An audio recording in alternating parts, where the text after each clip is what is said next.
too many crazy people on the road. Tonight on Connecticut's news station, a crackdown on wrong-way drivers. We'll look at what you can expect to see on the roads and why leaders say it'll keep our highways safer. And jury selection set to begin in the Michelle Tracona's case. We're taking a look at what we can expect moving forward. And a kidnapping suspect is in court, and we're learning more about the man accused of taking a 9-year-old girl from a New York State park while she was riding her bike. Breaking news now on Fox 61, Connecticut's news station. Good evening. Thanks for joining us for the Fox 61 News at 6. I'm Sarah Sanchez. And I'm Brent Harden. We are following breaking news out of Washington, D.C. this evening. The U.S. House of Representatives voting to oust Representative Kevin McCarthy from his role as House Speaker. This is the first time it's happened in the history of Congress. Fox 61 political reporter Emma Wolfhorst joins us in the Breaking News Center with what's happening. Quite an eventful, historic moment. Absolutely, Sarah. Brent, as you just said, a historic vote. This is the first time a speaker has been successfully ousted in a motion to vacate vote in the history of Congress. Connecticut Democrats in the House telling me tonight this is a solemn and somber occasion, calling this not a great day in the United States House of Representatives. McCarthy was ousted with a vote of 216 to 210, giving him the second shortest tenure ever as House Speaker. All 5 Connecticut representatives voted to remove him. In a statement, Representative Rosa DeLauro wrote, "Time and time again, House Republicans have proven themselves incapable of governing, and that has consequences. This level of dysfunction is unprecedented, and it prevents us from being able to do our jobs as lawmakers." Now, that sentiment shared by her Connecticut colleagues tonight. It just adds to the general chaos that has been down here. And frankly, I think the American people are tired of it. And Connecticut senators feel the same.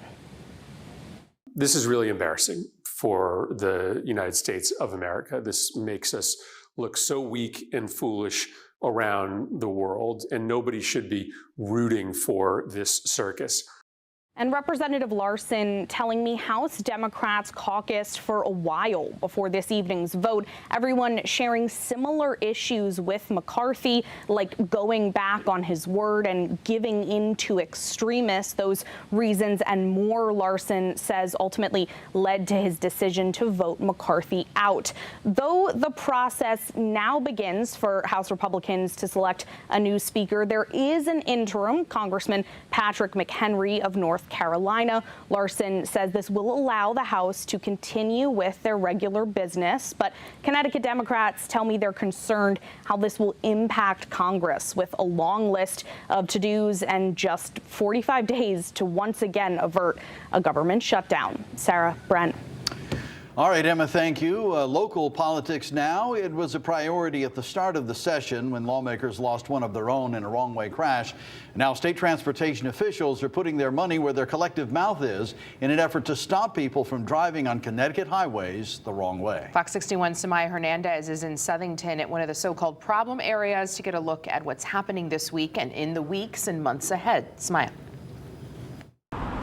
This off-ramp is infamous for wrong-way drivers. That's why overnight it's turning into a construction zone so crews can install technology that will notify state police if someone enters the highway in the wrong direction. Now millions are available for more technology across the state. It was almost an accident right there. If at all possible, Aphrodite Altman avoids state roads at night. When I'm on the highway, I stay on the right-hand side because you have all your SUVs, your trucks. Getting home early is the name of the game, a strategy the West Hartford resident employs to avoid drunk drivers. It's not how you drive. You got to watch out how the other people drive, and I instill that to my children, my kids. This year, lawmakers set aside $20 million to combat wrong-way crashes, with resulting deaths up 500%. Look for the signs. Be sure you're going the right way. That law went into effect Sunday, and overnight Monday, crews installed a detection system on 91 South and Route 3 in Weathersfield. installing wrong way signs with flashers, red flashers on our ramps. Also pilot technology. Some of these new signs we're rolling out will alert the local state police, the nearest barrack, to dispatch them to try to intercept a wrong way driver before they crash. 16 ramps have already been upgraded. 3 are under construction this week, but the work is seemingly endless, with 236 ramps designated high risk. They're near bars, restaurants, hotels, places that are serving alcohol, because virtually all wrong way drivers are found to be impaired by alcohol when the reports are completed. These projects are ongoing. On Thursday overnight, work will be completed in East Hartford and in Windsor. Head to fox61.com for details. In Southington, I'm Samaya Hernandez, Fox 61, Connecticut's news station. And one more political note here. A familiar face will be running in Connecticut's 5th Congressional District again. Republican George Logan, who nearly scored an upset last election, has announced his candidacy against incumbent Congresswoman Jahana Hayes in 2024. He lost to her by just 1,800 votes, or just a little over 1,800 votes back in 2020. The 2024 election will have major races here in Connecticut, from President of the United States to our representatives on Capitol Hill and one Connecticut Senate seat. It's a big one.